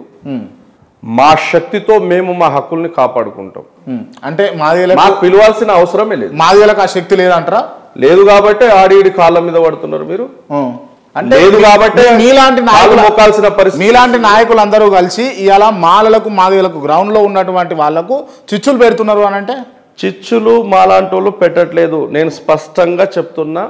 ఇవాళ గ్రౌండ్ లెవెల్లో ఊర్లలో చూసుకుంటే, అవునండి క్రాంతి గారు, ఇవాళ గ్రౌండ్ లెవెల్లో ఊర్లలో చూసుకుంటే మాలలంటే మాదిగలకు, మాదిగలంటే మాలలకు పడొచ్చేటట్లు లేకుండా చేసి నేను ఒక విషయం చెప్తాను. ఇది ఒప్పుకోరు, అవునా కాదా? ఇది చేసింది అవునా కాదా? ఒప్పుకో. ఇది చేసింది కృష్ణ మాదిగా. రిజర్వేషన్లు అయితే మీకు ఏమైతుంది? చేసింది కృష్ణ మాదిగా. రిజర్వేషన్లలో వర్గీకరణ జరిగితే ఏమైతా ఉన్నది? అది తిండిపోతు పంచాయతీ కాదు వర్గీకరణ అని అన్నది. బీసీ కులాలలో ఒక్క నిమిషం అండి, బీసీ కులాల్లో క్లియర్ గా వర్గీకరణ జరిగింది కదా. 340 డెఫినేషన్ ఏంటి, 341 డెఫినేషన్ ఏంటి?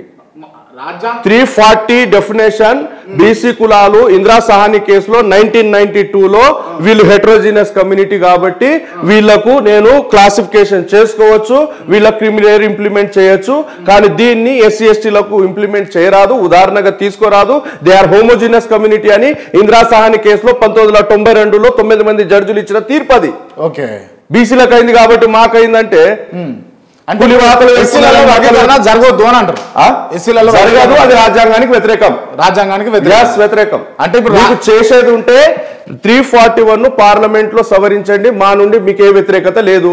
మోడీ మీ నాయకుడు, మోడీ మీ సభకు వస్తాడు, మీరు పార్లమెంట్ లో చేసుకుంటే నో ఆబ్జెక్షన్. కాంబ్లే గారు, నిజంగా వర్గీకరణ జరిగింది అనుకోండి, మీకు జరిగే నష్టం ఏముంటుంది? శాస్త్రీయ పద్ధత ఏంటి? దాన్ని ఎట్లా పంచుతారు? What is the mechanism? జరగకూడదు. అది కాన్స్టిట్యూషన్ లో రాజ్యాంగానికి ఇచ్చినటువంటి డెఫినేషన్ కు వ్యతిరేకం. అయినప్పటికీ మీరు అంటున్నారు కాబట్టి జరుగుతుంది అనుకుందాం. ఏ విధంగా జరుపుతారు? దాని మెకానిజం ఏంటి? శాస్త్రీయత ఏమిటి? మీరు ఏబిసిడి గ్రూపులుగా చంద్రబాబు నాయుడు ఒక బ్లండర్ మిస్టేక్ చేశాడు చెప్తా. ఏబిసిడి గ్రూపులు చేశాడు. ఇప్పుడు విషయం ఏంటంటే SC reservation post, first post is the roster point లో ఎస్సీ ఉమెన్. ఎస్సీ ఉమెన్ అంటే ఏ గ్రూప్ లో ఫస్ట్ పోస్ట్ ఎవరికి వస్తుంది? ఏ గ్రూప్ లో రెల్లి ఉంది, రెల్లిలో ఉమెన్ కి వస్తుంది, రెల్లి ఉమెన్ కి వస్తుంది, లేకపోతే అది బి గ్రూప్ కి వస్తుంది. ఇప్పుడు మొత్తం ఈ రోస్టర్ పాయింట్ కంప్లీట్ చేసుకొని మళ్ళీ ఏకి వచ్చేసరికి first post is the SC women roster point. జీవితం మొత్తంలో ఆ ఏ గ్రూప్ లో ఉన్న మనుషులకు మెన్స్ కి ఎప్పుడన్నా రిజర్వేషన్ అప్లికేబుల్ అవుతుందా? నేనేమంటున్నా అంటే శాస్త్రీయ పద్ధత ఏంటి? దీనికి ఎలా వర్గీకరిస్తారు? మీరు అంటున్న 57, 59 కులాలకు ఏ విధంగా వర్గీకరిస్తారు దాన్ని? అంటే మీరు ఏమంటారు? ఇప్పుడు 58, 59 కులాలలో ఉమ్మడిగా ఉంటాం, మాకు 10 ఉద్యోగాలు వస్తే ఉమ్మడిగా మాలలకు వస్తే సరిపోతుంది అని అంటారు, అంతేనా? మాలలకు వస్తే సరిపోతుంది అంటే మీరు రాజ్యాంగ ప్రక్రియ ప్రకారం చేసుకోండి అంటున్నా, రాజ్యాంగానికి వ్యతిరేకమే అంటున్నా. నేను చాలా సూటిగా రాజ్యాంగానికి లోబడి ఉన్నటువంటి గైడ్లైన్స్ కదా నేను ఫస్ట్ చెప్తున్నా. రాజ్యాంగానికి లోబడి ఉన్నటువంటి సుప్రీంకోర్టు ఇచ్చినటువంటి గైడ్లైన్స్ కదండి. మీరు ఆ తిండిగోళం నుండి బయటకు వస్తే రాజ్యాంగం మీకు అర్థమవుతుంది. ఫస్ట్ తిండిగోళం నుండి బయటకు రండి. అది తిండి పంచాయతీ కాదు అని ఫస్ట్ లోనే కొట్టేసిన నేను. ఏదైనా ఒక చట్టబద్ధత, న్యాయబద్ధత, రాజ్యాంగబద్ధత దాంట్లో ఉన్నట్లయితే డెఫినెట్లీ మీ పోరాటానికి రాజ్యాంగం మద్దతు ఉన్నట్లయితే, చట్ట పరిధిలో వచ్చినట్లయితే ఇమ్మీడియట్ గా ఈ పార్టీకి జరిగిపోవాలా. 30 సంవత్సరాలు ఎందుకు పడుతుందండి? 30 సంవత్సరాలు ఎందుకు పడుతుంది? మీరు రాజ్యాంగబద్ధమైన పోరాటం లేదు కాబట్టి 30 సంవత్సరాలు పడుతుంది. సరే మేము ఇప్పటికే ఏమంటున్నాం, కాన్స్టిట్యూషన్ పరిధిలో అది చేయడానికి వీలు లేదు, చేయడం కూడా తప్పే. ఎందుకు చేయడం తప్పు? రిజర్వేషన్ యొక్క డెఫినేషన్ వేరు. సరే మీరు చేస్తా అన్నా మేమేమంటున్నాం, మేమే పెద్ద మనుషులు చేసుకొని పార్లమెంట్లో పోయి అమెండ్మెంట్ చేసుకోమని చెప్తున్నాం. Right, okay. మనకున్నటువంటి వ్యక్తిగత సమాచారం ప్రకారం క్లియర్గా ఇప్పుడున్నటువంటి సమాజంలో మాదిగలు ఆధిక్యంలో ఉన్నారా, మాలల ఆధిక్యంలో ఉన్నారా అంటే మీరు ఏం చెప్తారు? మాదిగలే కృష్ణ మాదిగ భాషలో దొబ్బి తిన్నారు. మాదిగలే తిన్నారు. ఎక్కడ తిన్నారు? ఉషా మెహ్రా కమిషన్ నేను చెప్తే నా మీద ఆరోపణ. పేజ్ నంబర్ 54 చదవండి. చదవండి బాగుంటుంది. మీరు చదవండి అన్నా. Madiga community is better off then Mala. Krishna Madiga భాషలో మాదిగలు దొబ్బి తిన్నారు, మాదిగలు దోచుక తిన్నారు. క్లియర్గా నేను చెప్పట్లా. ఉషా మెహ్రా ఎవరైతే కృష్ణ మాదిగ ఎంబడబడి కాంగ్రెస్ గవర్నమెంట్తో వేయించిన కమిషన్ ఉందో ఆమెనే చెప్పింది. దాని రీజన్ ఏంటంటే 1974లో లిడ్ క్యాప్ ఏర్పడింది, లెదర్ ఇండస్ట్రీ కార్పొరేషన్ ఏర్పడింది. 5,000 ఎకరాల భూమి కేటాయించబడ్డది. లెదర్ ఇండస్ట్రీకి ఈ పార్టీకి 1,000 కోట్ల బడ్జెట్ శాంక్షన్ అయింది. అఫ్ కోర్స్ మాదిగ నాయకులకు దాన్ని కాపాడడంలో చేత కాలేదనుకోవాలా. 5,000 ఎకరాల భూమి ఈరోజు నంబర్ ఆఫ్ మల్టీనేషనల్ కంపెనీస్కి లీజ్ ఇచ్చారు. ఆ ఇండస్ట్రీస్కు మ్యాక్సిమం కొలాప్స్ అవుతూ వచ్చినాయి. కొంత భూములు అమ్ముకున్నారంట. అంటే ఎందుకు అంటున్నా అంటే దాని మీద ఆల్రెడీ మేము సర్వే చేస్తున్నాం, ఆ భూముల రికార్డ్స్ బయట తీస్తున్నాం. ఈ దేశంలోనే ఏ కులానికి అంత పెద్ద భూమిని ఎవరు ఎక్కడ కేటాయించలేదు. ఆంధ్రప్రదేశ్ రాష్ట్రంలో మాదిగల కొరకు 5,000 ఎకరాల భూమిని కర్మాగారానికి కేటాయించడం జరిగింది. ఈ విధంగా మాదిగలు తెలంగాణ ఆంధ్రప్రదేశ్ రాష్ట్రంలో ఎక్కువ శాతం లబ్ధి పొందారు. ఇదంతా మందకృష్ణ మాదిగ లబ్ధి పొందిండా ఈ విషయంలో? ఎవరు? మందకృష్ణ మాదిగ. ఇప్పుడు మీరు మాదిగల గురించి అడుగుతుండ్రా, కృష్ణ మాదిగ అడుగుతుండ్రా? అంటే మీరు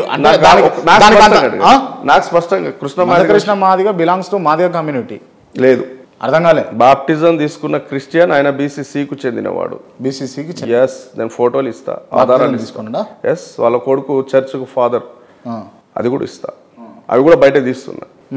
ఎందుకు తీస్తున్నా?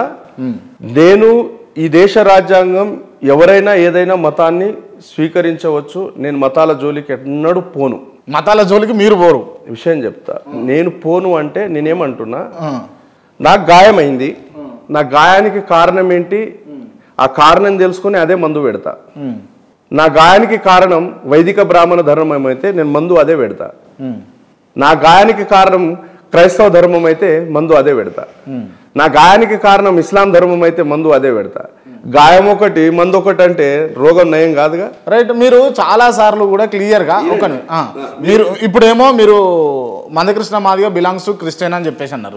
అదే మందకృష్ణ మాదిగను మనవాదులతో కలిసి బీజేపీతో కలిసి నేను ఎందుకన్నా, నేను అంటే షెడ్యూల్ కులాలు దాదాపు నాకు తెలిసి మతపరంగా వాళ్ళ అనాథలు. షెడ్యూల్ కులాలు మతపరంగా అనాథలు. వీడు 3 మీదదంటే ఇంకో మతం దగ్గర, వాడు ఆదరిస్తే ఇంకో దగ్గర, ఈ విధంగా పాపం వాళ్ళ జర్నీ ఉంది. కారణం హైందవ ధర్మంలో వాళ్ళు నంబర్ ఆఫ్ వివక్షతను అనుభవించారు, క్రైస్తవులు దగ్గర చేశారు, కాస్త ఇస్లాం వాళ్ళు దగ్గర చేశారు. కాబట్టి ఆయా మతాలకు వెళ్ళారు. వాళ్ళు షోక్తోటి వెళ్ళలేదు. దేశానికి ఏదో ఉద్ధరిద్దాం, ద్రోహం చేద్దామని కాదు. ఇక్కడ అవకాశం లేదు, అక్కడ చేరదీసిండు కాబట్టి వెళ్ళారు. కృష్ణమాదిగా ఆంధ్రప్రదేశ్లో ఒక మీటింగ్లు వెళ్ళేసి ఇక్కడ ఉన్నటువంటి మెజారిటీ మాలలు క్రైస్తవులు కాబట్టి వాళ్ళకు బీసీసీ సర్టిఫికెట్ ఇవ్వాలని చెప్పేసిండు. మరి నువ్వు క్రైస్తవుడు కదా. కృష్ణమాదిగా కుడి చేతో దేని మీద సిలువ బొమ్మ ఉంటుంది. అది ఇప్పుడు తెలియని వయసులో చిన్నతనంలో వేయించుకురాట. నేనే చేసిన పెద్దతనం ఫోటోలు చూపించాను, పెద్దతనం ఫోటోలు చూపించాను. నేనే చేసిన చిన్నతనంలో. పెద్దతనం 4 ఏళ్ళు ఉన్నప్పుడు 5 ఏళ్ళు ఉన్నప్పుడు చేసిండట. పెద్దతనం ఫోటోలు చూపించాను, ఇంటర్వ్యూలో చెప్పిండ. పెద్దతనం ఫోటోలు చూపించానా, చూపించాలనా?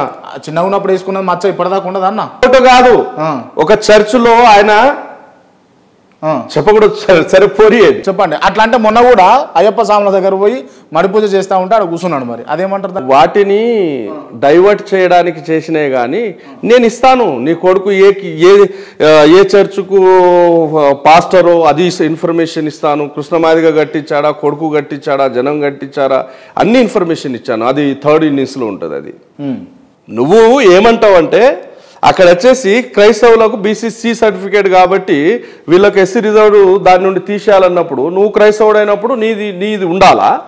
నువ్వేమో రకరకాల రంగులు పులిమి నాకు అన్ని మతాలు ఉన్నాయని చెప్పుకుంటావు, అంతే కదా. మిగతా వాళ్ళు చేస్తే వ్యభిచారం, ఆయన చేస్తే సంసారం. సరే ఆయన చిన్నప్పుడు వేసుకున్నాడు, మరి కొడుకు ఆయన ఇప్పుడు హిందువు కదా, మరి కొడుకు చర్చికి ఫాదర్ ఎట్లయితాడు? ఇది కూడా ప్రశ్ననే కదా. దాటేయడానికి బోలెడు చెప్పొచ్చండి. నేనేమంటాను క్రాంతి గారు, దాటేయడానికి బోలెడు చెప్పొచ్చు. నేను హైందవ మీద మాట్లాడినంత మాత్రాన మిత్రులు ఎవరైనా హైందవ మందిరానికి వెళ్తున్నప్పుడు వీడు వ్యతిరేకిస్తాడేమో అంటారు. నేను ఎక్కడ వ్యతిరేకించాను, పోతాను. ఆడ బ్రాహ్మణ పండితుడు బొట్టు పెడతాడు, పెట్టుకుంటాను, ప్రసాదం ఇస్తాడు, తింటాను. మా ఇంటికి ఎవరైనా చందాలకు వచ్చినప్పుడు నేను ఫలానా నేను ఇవ్వనని అనను, చెప్పండి అమ్మా ఏం కావాలంటాను, ఇస్తాను. ప్రతి ఒక్కరికి ప్రతి మతం పట్ల ప్రతి సమాజం పట్ల అభిమానం అవగాహన ఉండడం చాలా మంచి విషయం. ఒకరినొకరు గౌరవించాలి, దాంట్లో తప్పు లేదు. నీ ప్రాక్టీసెస్ అదే ఉండి మరొకరు ప్రాక్టీసెస్ చేస్తే నువ్వు వ్యభిచారి అంటున్నావు కాబట్టి ఎత్తి చూపుతున్నా. ఈ విషయము ఇప్పటివరకు మేము తీయలేదు, నువ్వు తీసావు కాబట్టి తీస్తున్నాం. Right, clear. సరే అన్న, ఈ ఇంటర్వ్యూ మూలమైనటువంటి అంశం ఏంటి అని అంటే ఇంటర్వ్యూకు అసలు వర్గీకరణను దిగంబర కాంబ్లే లాంటి వాళ్ళు ఎందుకు వ్యతిరేకిస్తున్నారు అని అన్నది. అది తిండిపోతు పంచాయతీ కాదు కాబట్టి దాన్ని విభజించడానికి వీల్లేదని చెప్తున్నా. అంటే ఒక కులానికి చెందిన వాళ్ళే తినాలి కాబట్టి ఇంకోళ్ళు తినదు కాబట్టి అంటున్నారు, అంతేనా? ఇప్పుడు ఒక విషయం చెప్తా, ఉన్న 15% రిజర్వేషన్లో ఒక కులం తినాలంటే ఆడ ఎవరన్నా బీద కూర్చున్నారు మాలలు రిక్రూట్మెంట్ చేస్తున్నారా? లేదే. మీకు ఎప్పుడు స్టార్ట్ అయిందో నాకు అప్పుడే స్టార్ట్ అయింది. మీరు ఏ గుడిసెలు ఉన్నారో నేను అదే గుడిసెల నుండి వస్తున్నా. మీరు చదువుకున్న స్కూల్ అదే, నేను చదువుకున్న స్కూల్ అదే. నువ్వున్న హాస్టల్ అదే, నేనున్న హాస్టల్ అదే. నేను అందుకున్నా, నువ్వు వెనుకబడ్డావు. కారణం ఏంటి? నేనా? సరే, నువ్వు అందుకున్నావు, మీరే అంటారు కదా, గుంజుకున్నానా? నువ్వు అందుకున్నావు, నేను ఆపిన కాంబ్లే అన్న, నువ్వు అందుకున్నావు, నేను వెనకబడ్డా అని అన్నారు కదా మీరు. అడిగిన దానికే చెప్పిన తప్ప వెనుకబడ్డది అనేది నేను అనట్లేదు. ఇక్కడ విషయం చెప్తా, నేను జరిగేది మాట్లాడుకున్నాం. వెనుకబడ్డవు అని అన్నారు కదా, వెనుకబడ్డోళ్ళు ముందుకు వచ్చి తింటే తప్పేముంది? మీరు అడిగిన దానికి నేను సమాధానం ఇస్తున్నా తప్ప నేను వెనుకబడ్డారు అని అనట్లా. మీరు అడిగారు, దానికి నేను ఒక కారణం వాళ్ళు కాదు, ముందర పోయినటువంటి వాళ్ళు కారణం కాదు అని చెప్పడానికి మాత్రం వెనుకబడ్డారు అన్నారు కదన్న మీరు ఇందాక. ఎవరు వెనుకబడ్డారండి? ఉషా మీరా కమిషన్ నువ్వు వేయించుకున్న కమిషనే మాలల కంటే నువ్వే ఎక్కువ ఫార్వర్డ్ ఉన్నావు అని చెప్తుంది. కృష్ణ మాదిగ భాషలో దొబ్బి తిన్నావు అంటుంది, దోసుక తిన్నారంటుంది. మాదిగలు దోసుకు తిన్నారని ఉషా మీరా చెప్తుంది. ఇప్పుడు మీరు రిజర్వేషన్ ఈ ఏబిసిడి వర్గీకరణ జరగొద్దు అని రాజ్యాంగబద్ధంగా చేసుకోండి, రాజ్యాంగబద్ధంగా చేసుకోండి. రాజ్యాంగానికి లోబడి ఉన్నటువంటి సుప్రీంకోర్టు ఇచ్చినటువంటి గైడ్ లైన్సే కదన్నా ఇదంతా. సుప్రీంకోర్టు గైడ్ లైన్సా? 341 సుప్రీంకోర్టు చేయొచ్చా? సుప్రీంకోర్టు చేయవచ్చా? Supreme court is not supreme, constitution is supreme. అందుకే మీకు ఒక కేసులో న్యాయమూర్తుల వ్యక్తిగత అభిప్రాయాలు అది న్యాయస్థానం అభిప్రాయాలుగా పరిగణించరాదు. ఉన్నటువంటి అంశాలు మార్పులు చేర్పులు జరగాలి, లేకపోతే సవరణలు జరగాలంటే ఎక్కడెక్కడ జరగాలని ఒకసారి చెప్పరా మీరు? ఇక్కడ వినండి, నేను అడిగిన ప్రశ్న 341 సవరించాలంటే దేశంలోని 50% రాష్ట్రాల అసెంబ్లీలో బిల్లు ఆమోదించిన తర్వాత 2 ఉభయ సభలో బిల్లు ఆమోదించాలి. మాలలు ఆపితే ఆగేది కాదు, చేస్తా అంటే అయ్యేది కాదు. దీనికి చేసే శక్తి దిగంబర్ కాంబ్లేకు లేదు, క్రాంతికి లేదు, మాదిగ కులాల్లో ఉన్నటువంటి మిగతా ఏ నాయకుడికి లేదు. మా కృష్ణ మాదిగకే ఉంది. కారణం మోడీ ఆయన దోస్త్, ఆయన దోస్త్. ఓకే, ఆయన సభకు ఒక్క నిమిషం అన్న. ఇప్పుడు మొన్న సభ సింహగర్జన, మాలల సింహగర్జన పెట్టారు కదా, దానికి ప్రముఖ పాత్ర పోషించి మూలాధారంగా ఉన్న నాయకులు ఎవరన్నా? వివేక్ గారు ఉన్నారు. వివేక్ గారు కాదా? కాదా? తప్పు. వివేక్ గారు డమ్మిగా ఉన్నారా? కులంలో వివేక్ గారు డమ్మిగా ఉన్నారా? డమ్మిగా అంటలేను. ఒక కుల వ్యక్తిగా, ఒక కులం యొక్క బాధ్యత ఉన్న వ్యక్తిగా అతను ఆ బాధ్యతను పోషించాడు.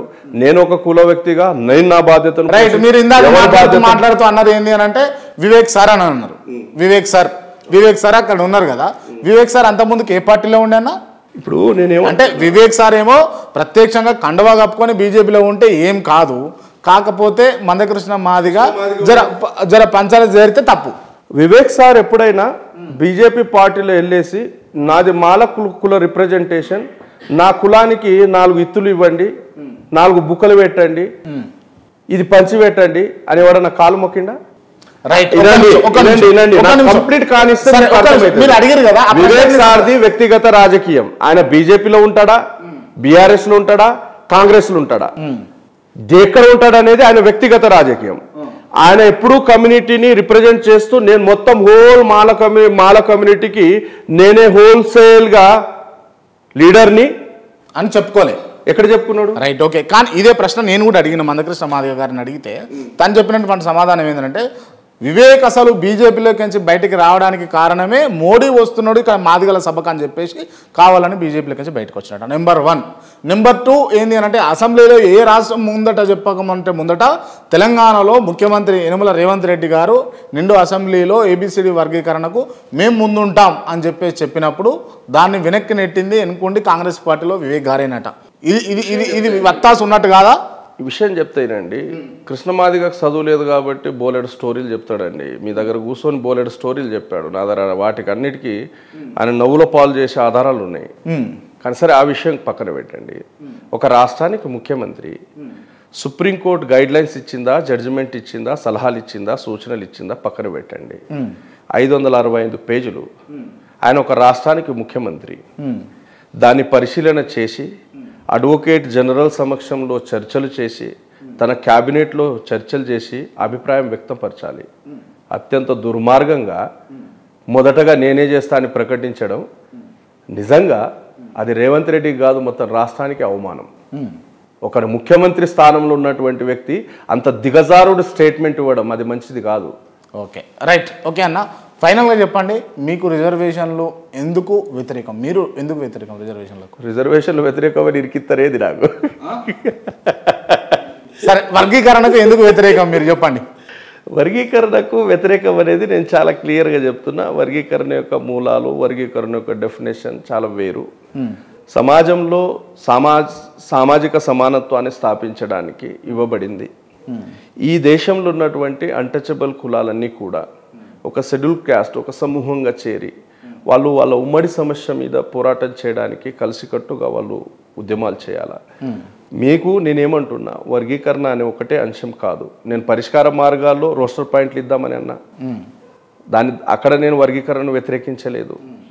ఒకవేళ మీరు అంటున్నట్టు జరగాలని అనుకుంటున్నాను అనుకోండి, మెజారిటీ ప్రజల అభిప్రాయం మేరకు జరగాలనుకుంటే శాస్త్రీయబద్ధంగా చేద్దాం. చేసేప్పుడు నేనేమంటున్నా, రోస్టర్ పాయింట్ ఇచ్చేయండి, వెనుకబడిన కులాలకు మొదటి ప్రాధాన్యత ఇవ్వండి, ఇటువంటి చర్చలు జరపండి. ఇంకో విషయం చెప్తా, నేను ఒక మహర్ కులంలో పుట్టిన వ్యక్తిగా, ఒక షెడ్యూల్ క్యాస్ట్ వ్యక్తిగా నేను చాలా క్లియర్గా చెప్తున్నా, ఉమ్మడిగా బోలెడు సమస్యలు ఉన్నాయి. ఈ రాష్ట్ర బడ్జెట్ ఎంత 2,90,000 కోట్లు.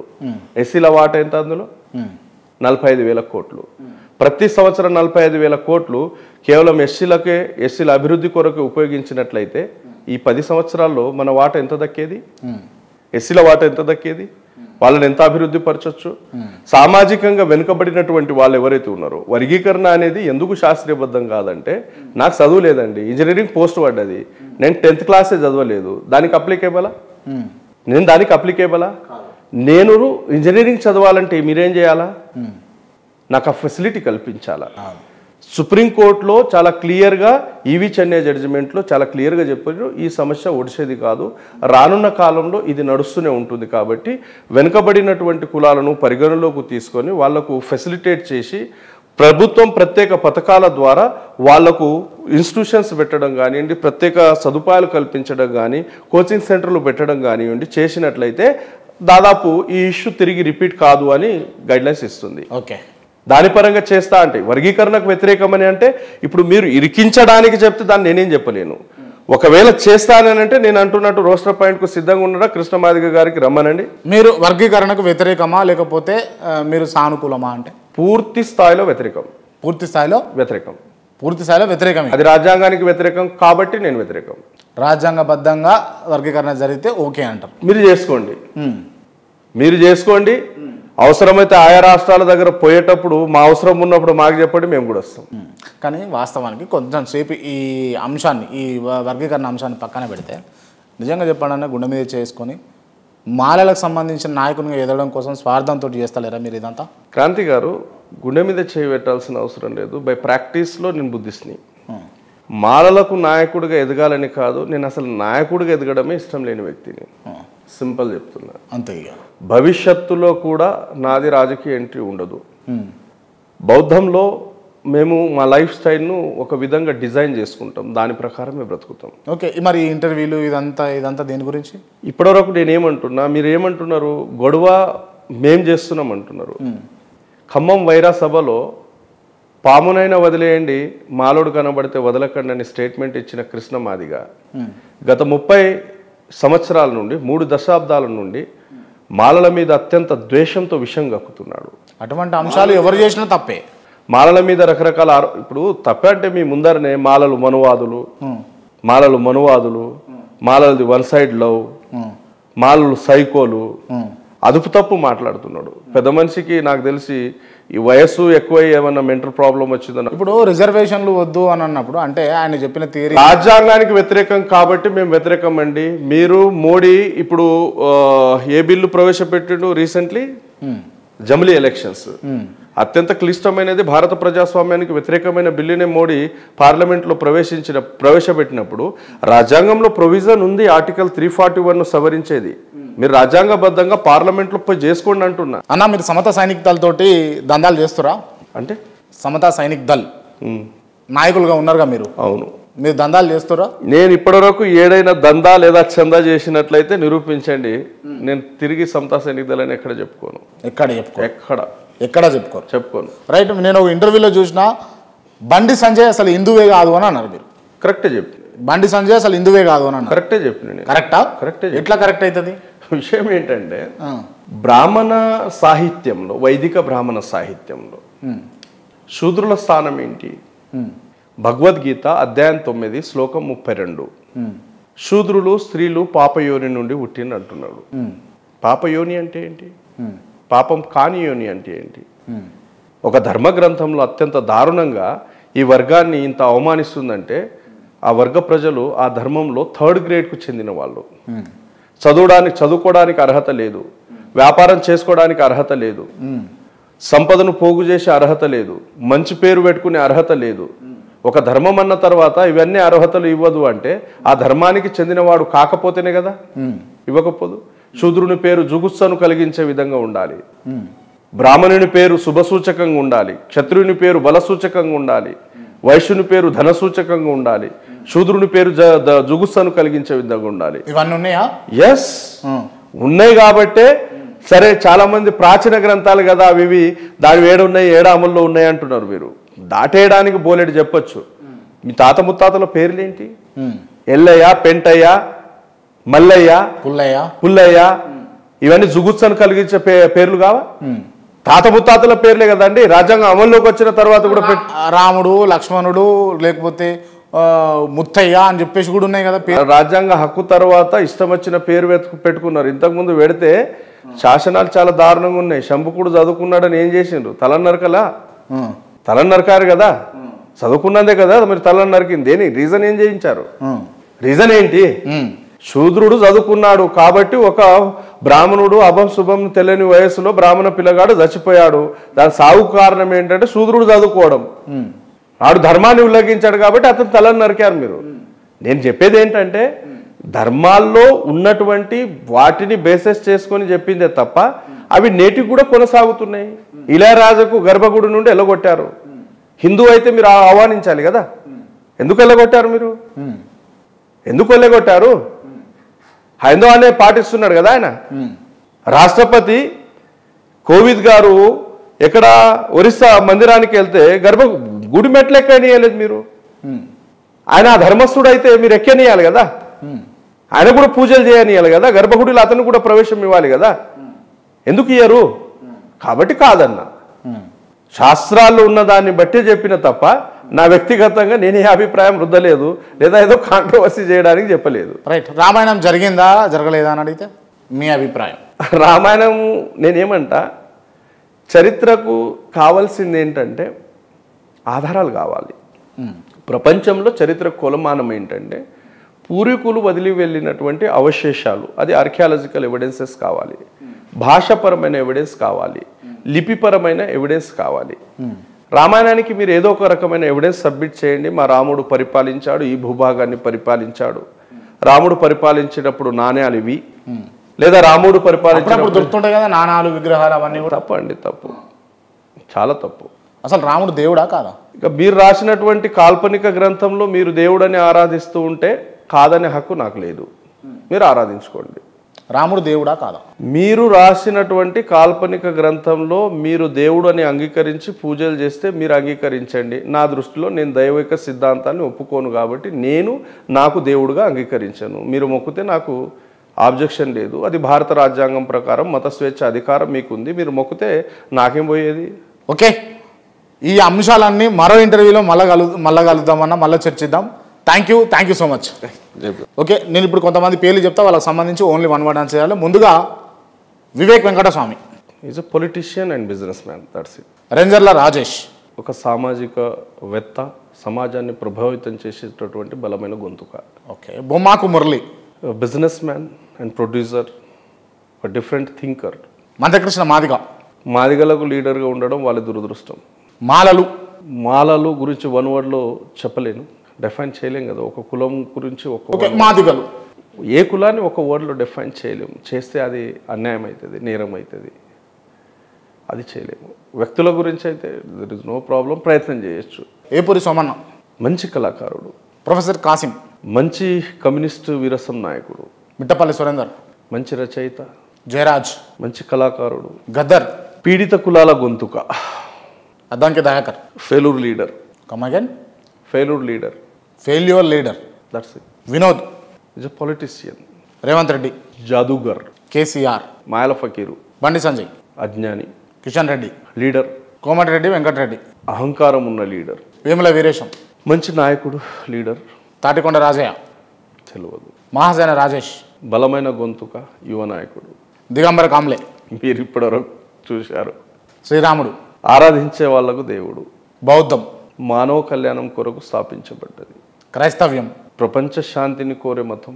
ఇస్లాం, శాంతిని బోధించేది. సమతా సైనిక్ దళ్, బాబాసాహెబ్ స్థాపించిన ఆర్గనైజేషన్ పీడిత కులాల హక్కుల కొరకు పోరాటం చేస్తుంది. ఆర్ఎస్ఎస్, బ్రాహ్మణికల్ ఫిలాసఫీని అది 600 అయినా తప్పులు చేసి అయినా స్థాపించడానికి ప్రయత్నం చేస్తుంది. Kranti, critical journalist. Thank you అన్న, థ్యాంక్ యూ సో మచ్.